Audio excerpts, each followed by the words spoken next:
Okay, so first time I changed axles in one of these, it felt like it took all day. But I'm going to show you how to do it really quick once you know what you're doing. Start by taking the wheels off. And it's a 4mm socket.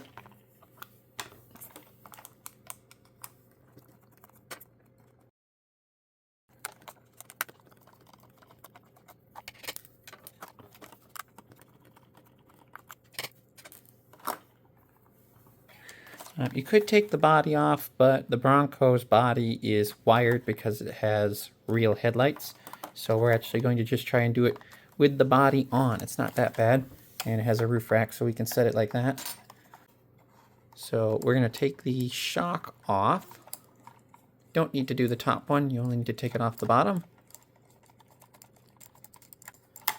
These are called your suspension links. The rear is called a 4-link because it has 4 different links, so you actually have 8 bolts you're going to need to undo. The front has a Y-link, so there's one different one up front. It's like a wishbone, they might call it. It doesn't really make that big of a difference, though. Take off this shock.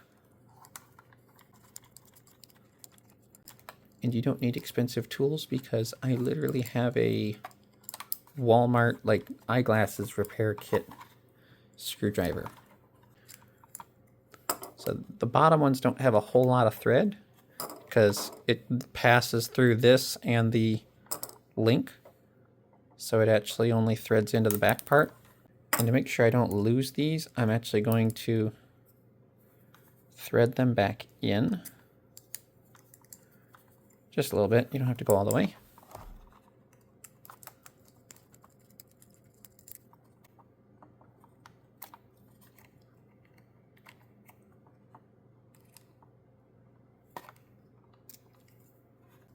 When you go to reassemble it, you're going to need to remember that the links on the inside of the skid plate, this is your skid plate, the ones to the inside are the lower links, and the ones on the outside are the upper links. They attach to the top side of the axle. We'll undo those.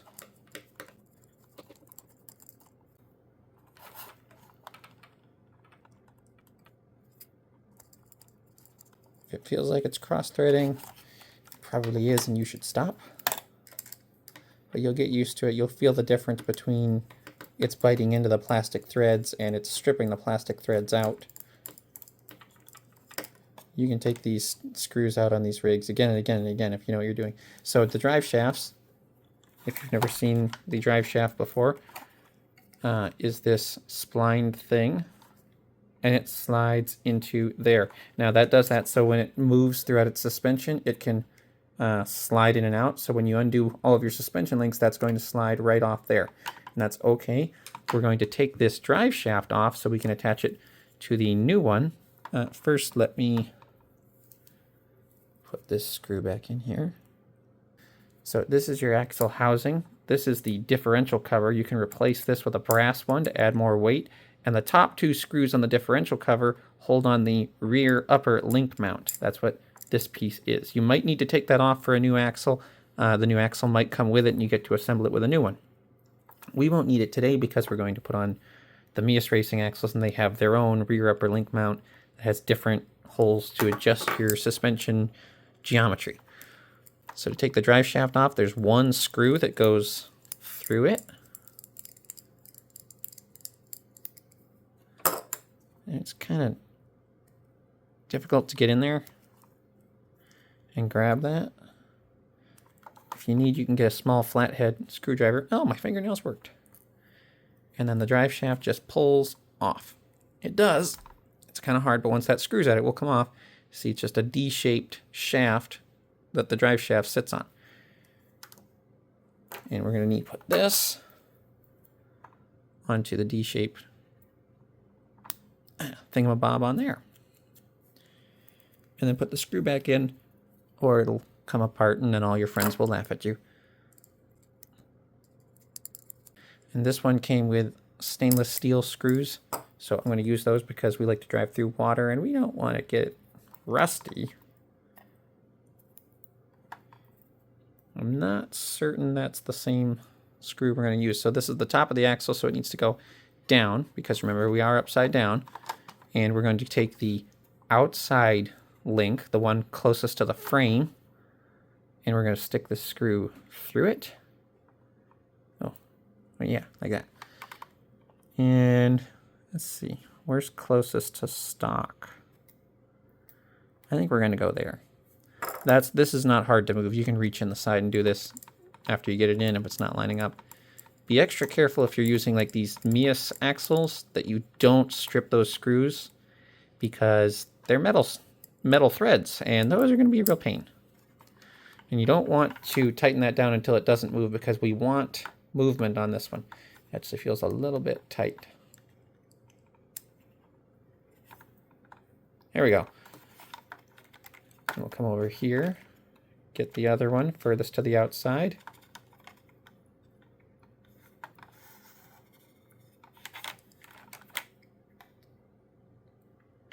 The first time I put aftermarket links on a rig, I put them on all backwards, and they're supposed to be high clearance, and I looked at it and went, that doesn't look like it could improve the clearance at all. They're on backwards, aren't they?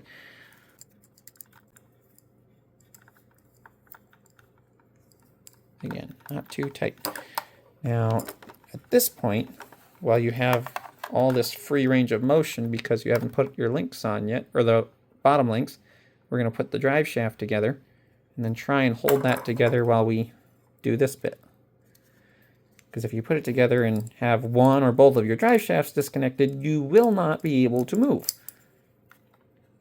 Which is, again, embarrassing. You don't want to do that. So this one's slightly more tricky because we have to get the link to go down in, we have to keep our drive shaft lined up, and it has to pass through the axle, then the link, then into the other side.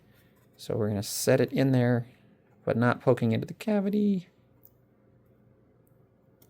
There it is.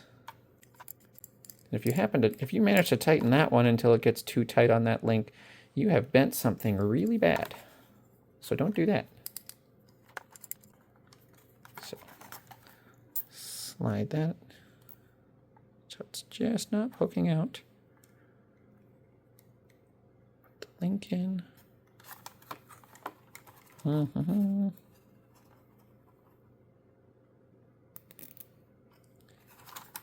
There it is.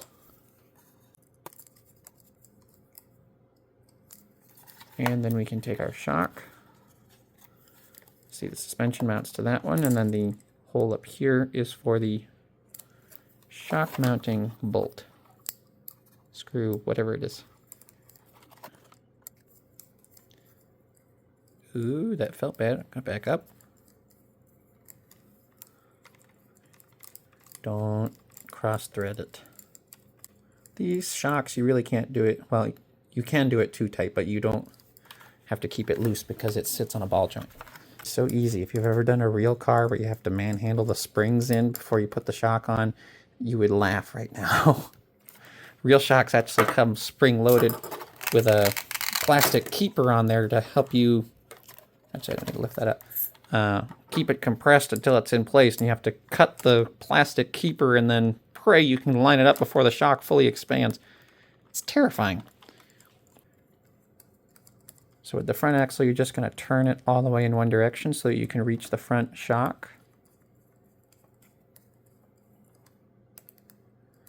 How many threads are there? Oh, there we go.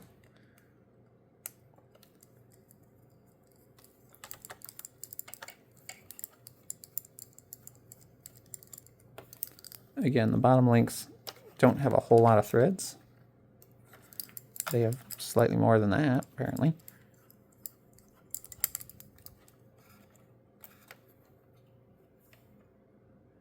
I'm going to save these because you never know when you need to put an axle back in.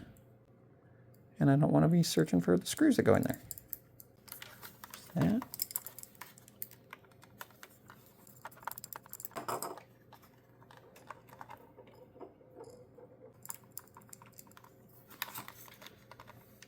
Now, instead of having two links up top, we just have the upper Y link. You can see the drive shaft just slid apart. Now this, I believe, is threaded on both sides, so we don't have to unthread it all the way. In fact, leaving it threaded will make it easier to reinstall it. It's a really long screw. There it is. Now, don't just rip because you will destroy something. You need to open it and unplug your servo, which the servo on the stock scx24 plugs into the very first set of pins there. There's the front axle. Take off your front drive shaft. Same thing, one screw, then it'll pull off the D-shaped. I guess it's, well, it's the worm screw is actually what it's mounting on.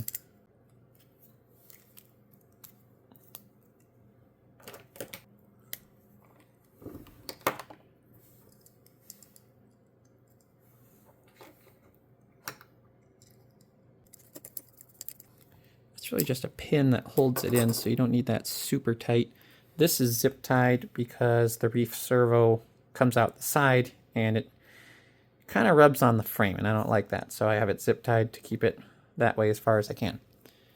I think this servo tray is set up for a 4-link setup, and we only have a Y-link. That's okay. Why doesn't it want to go in? Oh, it's not threaded out all the way.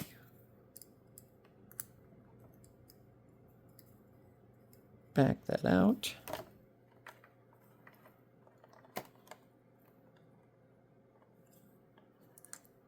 So because it's set up for 4-link, it has threads in the part on the other side over here where the screw would go, and they don't necessarily line up. So I'm actually just going to screw it in until it stops, because if you keep going, you're just going to booger the threads on the far side and then ruin it if you ever want to go 4-link in the future.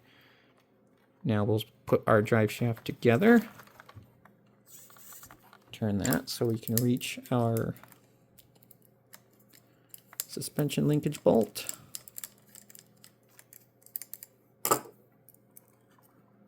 Pull it out.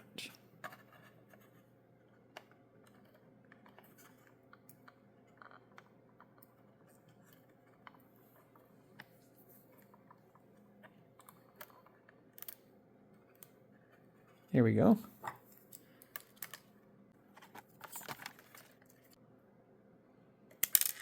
Oh boy. Oh, caught myself. The drive shaft is disconnected. I did not keep it together like I was supposed to. Be careful you don't just like force it too far and break a U-joint in there. There it is. Okay, we have way more cord than we need. We'll just kind of tuck that. Ooh, the drive shaft's giving me fits again. The drive shaft's really not safe till you get your shocks back on. One shock. Then, because we have a new steering servo in here, we need to pull this cord up and make sure we run it in such a way that it won't get caught, tangled, rubbed, broken. I believe the white wire goes on top. We're going to plug it in. It's actually labeled S plus minus. It's the steering. Actually, sorry, it's channel 1 is the steering. Get it in there. There we go, it's plugged in. Pull these extra wires up, they can just sit under the hood. We'll be okay. Not bad. And now we just need to remount the tires. In fact, I'm going to go with version 1 tires because they're actually larger than version 2 tires, and it'll give the Bronco just a little bit of a lift. Come on now. So there is no need to do lug nuts on a crawler very tight. They're going to feel like they go on hard because they have nylon locking. But there's a little piece, they're nylock nuts. So there is a little tiny, oh, I didn't take that lug nut off. There's a tiny bit of nylon in the end of the nut that grabs on and kind of bites into the, or the threads bite into the nylon to keep it from coming off. If you ever thread like a really big nylock nut on, like pieces, shards and shavings of nylon come out when you do it, and it's really hard to put it on and off. And they keep it from possibly working off when you're going. So it's going to start easy and then it's going to get real hard, and that's normal. Be careful you don't strip them out, obviously. And you literally want to go, you'll feel it's hard, and then all of a sudden it gets really hard because it stops. That's when we're going to stop. We're not going to tighten it beyond that any at all.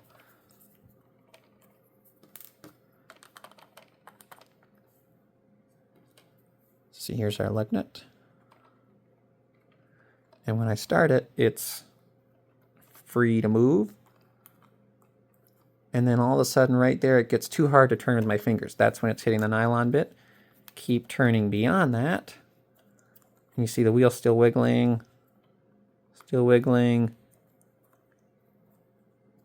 And it keeps turning. There. Feels like it stops. No more wheel. Now you see the wheel, the tire is moving and the wheel is not.